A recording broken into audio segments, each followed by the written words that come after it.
না, আপনার আমার বাবা আদম আলাইহিস সালাতু ওয়াস সালামের বাম বাজুরের হাড় দ্বারা আপনার আমার মা হাওয়া আলাইহিস সালাতু ওয়াস সালামকে আল্লাহ সৃষ্টি করেছেন।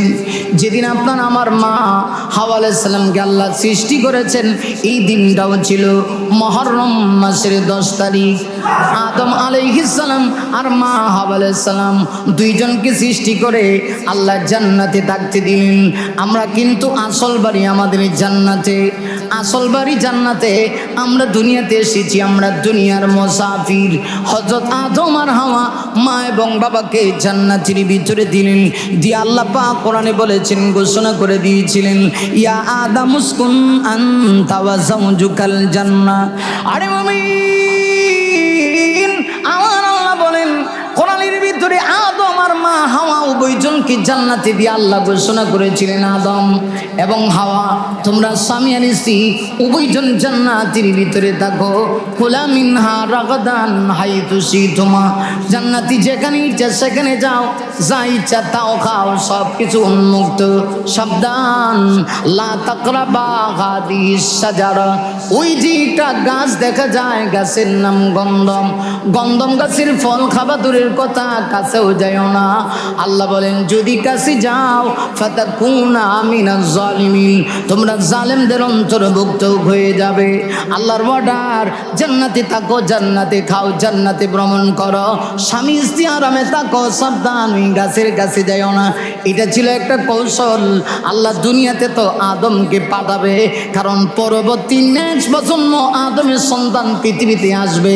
দুনিয়া আল্লাহ বানাইছেন আখিরাত কামানোর জন্য। আখিরাত যদি কামাইতে হয় দুনিয়া ছাড়া কামানো যাবে না, এটা কৌশল ছিল। শেষ পর্যন্ত দেখা গেল শয়তানের আর ভালো লাগে না, কারণ আদমের এই কারণে শয়তান এত সম্মানিত ছিল। গোটা আসমান জমিনে এমন কোনো জায়গা নেই যেখানে তার সেজদা পড়ে নাই। সেজদার কারণে শয়তানের মর্যাদা এত বেড়েছিল, সে ফেরেশতাদের সরদার হয়ে গিয়েছিল, মুআল্লিমুল মালাইকা। আরে মুমিন, সাত পর্যন্ত দিকে গেল, ওই শয়তান বরদাস্ত করতে পারলো না। আপনার আমার বাবা আদমকে ধোঁকা সর্বপ্রথম দিল না, সর্বপ্রথম ধোঁকা দিল আপনার আমার মাকে, কারণ মায়েদের মন হলো নরম। আল্লাহ রাব্বুল আলামিন শুরুলগ্ন থেকে, পৃথিবীর শুরুলগ্ন থেকে মায়ের জাতির মন নরম করে সৃষ্টি করেছে।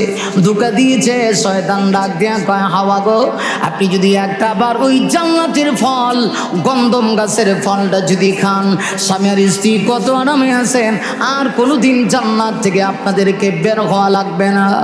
মা হাওয়া ডাক দিয়া কয়, আল্লাহ না নিষেধ করছি? শয়তান ডাক দিয়ে কয়, না, আল্লাহ তো ফল খাওয়া নিষেধ করে নাই, আল্লাহ গাছের কাছে যাইতে নিষেধ করছে। আসলে গাছের কাছে যাইও না, এর তুই কিন্তু ফল খাইও না। হযরত হাওয়া আলাইহিস সালাম ফল ভক্ষণ করলেন। যেমনি ফল ভক্ষণ করেছে, তাফসীরি কিতাবের ভিতরে লেগে আমার মা হাওয়া আলাইহিস সালামের দেহের ভিতরে ছিল জান্নাতি পোশাক। জান্নাতি কত আরাম, দেহের ভিতরে জান্নাতি পোশাক ছিল। হযরত হাওয়া আলাইহিস সালামের জান্নাতি পোশাক পরে গেল। শুধু তাই না, মা হাওয়া আলাইহিস সালাম বললেন স্বামীকে, আদম আলাইহিস সালাম খাইলেন, স্বামী আর স্ত্রী উভয়জন খাওয়ার সঙ্গে সঙ্গে উভয়ের দেহ থেকে জান্নাতি পোশাক জড় করে পড়ে গেল। আল্লাহ বলেন না, আর টাকা যাবে না, যাও বের হয়ে যাও। আল্লাহ জমিনে দুইজনকে পাঠায় দিলেন। একটু খেয়াল করে দেখেন, তখন তো পৃথিবীতে কোনো মানুষ নাই, শুধু দুইজন ছিলেন, বাবা আর মা, আদম আর হাওয়া। আল্লাহ দুনিয়াতে পাঠাইতে গিয়া কোরআনে কি বলেছেন, ইহবিতু মিনহা জামিয়া। যখন দুজনকে আল্লাহ পাঠাইলেন, আরে মুমিন, আল্লাহ কিন্তু তসনিয়ার জায়গা ব্যবহার করেন নাই, জমা ব্যবহার করে বলেছেন, তোমরা সবাই জান্নাত থেকে জমিনে নেমে যাও। ছিলেন দুইজন, বললেন কেন সবাই? এর অর্থ হলো আল্লাহ পাক পরোক্ষভাবে আল্লাহ সবাইকে বোঝাইছেন। বাস্তবর্তী দুইজনকে পাঠায় পরোক্ষভাবে আদম আর হাওয়ার সন্তান সবাইকে আল্লাহ বোঝাইছে। আদম আর হাওয়া দুজন দুনিয়াতে চলে আসলেন, একজনের সঙ্গে আরেকজনের কোনো সাক্ষাৎ সাক্ষাৎ নাই। তাফসীর কিতাবের ভিতরে লিখে 1-2 বছর না 300 বছর চলে গেল। 300 বছর চলে যাওয়ার পরে হযরত আদম আলাইহিস সালাতু ওয়াস সালামের তাওবা আল্লাহ কবুল করলেন। এত দোয়া করেন আল্লাহর কাছে কবুল হয় না, কবুল হয় না। শেষ পর্যন্ত আপনারা আমার নবী বিশ্ব নবীর উসিলা নিয়ে যখন তিনি দোয়া করলেন, দোয়া করতে দেরি হয়েছে, আল্লাহ কবুল করতে দেরি হয় নাই। দোয়া যেই দিন আল্লাহ কবুল করেছেন সেই দিনটাও ছিল মুহররম মাসের 10 তারিখ। আপনার আমার বাবার মা দুজন দুনিয়াতে আসলেন, 300 বছরের উপরে চলে গেল। একজনের সাথে আরেকজনের কোনো সাক্ষাৎ নাই। এত দোয়া করেন, রব্বানা যালামনা আনফুসানা ওয়া ইল্লাম তাগফির লানা ওয়া তারহামনা লানাকুনান্না মিনাল খাসিরিন।